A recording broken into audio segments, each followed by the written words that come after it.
जिल्हा परिषद व पंचायत समिती निवडणुकीच्या निकालानंतर कागल तालुक्यातील बेलवडे बुद्रुक येथे तणावाचे वातावरण निर्माण झाले आहे। मंडलिक गटाचे कार्यकर्ते संतोष शिंदे यांच्याकडून निवडणूक काळात फेसबुक, व्हॉट्सअपवर मुश्रीफ गटाच्या राजकारणाविरोधात लेख लिहिले जात होते।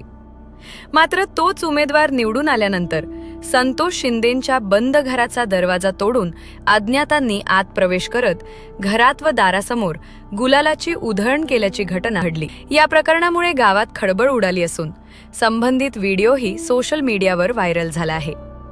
जिल्हा परिषद व पंचायत समिती निवडणुकीच्या निकालानंतर कागल तालुक्यातील बेलवडे बुद्रुक येथे तणावाचे वातावरण निर्माण झाले आहे।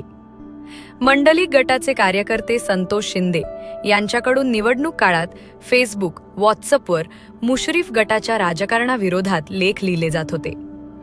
मात्र तोच उमेदवार निवडून आल्यानंतर संतोष शिंदेंच्या बंद घराचा दरवाजा तोडून अज्ञातांनी आत प्रवेश करत घरात व दारासमोर गुलालाची उधळण केल्याची घटना दुपारी घडली। या प्रकरणामुळे गावात खळबळ उडाली असून संबंधित व्हिडिओही सोशल मीडियावर व्हायरल झाला आहे। दरम्यान या घटनेबाबत पोलीस निरीक्षक गंगाधर घावटे यांच्याशी संपर्क साधला असता त्यांनी संबंधित व्हिडिओ संशयास्पद असल्याचं सांगितले। या प्रकरणाची चौकशी सध्या सुरू असून या प्रकरणात वृद्ध महिलेचे जबाब नोंदवण्यात येत आहेत। लवकरच या घटनेमागील सत्य समोर येईल असेही त्यांनी सांगितले।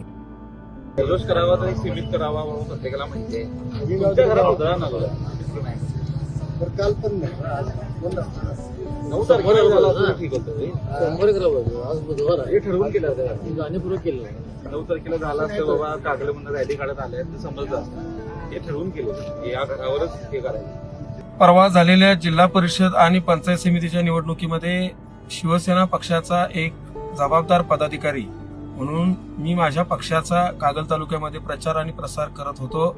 राष्ट्रवादी काँग्रेस अजित पवार पक्षाच्या विरोधात प्रचार का करत आहेस, आमच्या उमेदवारांच्या विषयी तू लोकांमध्ये बातम्या का पसरवत आहेस असे म्हणून मला जीवे मारण्याच्या धमक्या देत होते।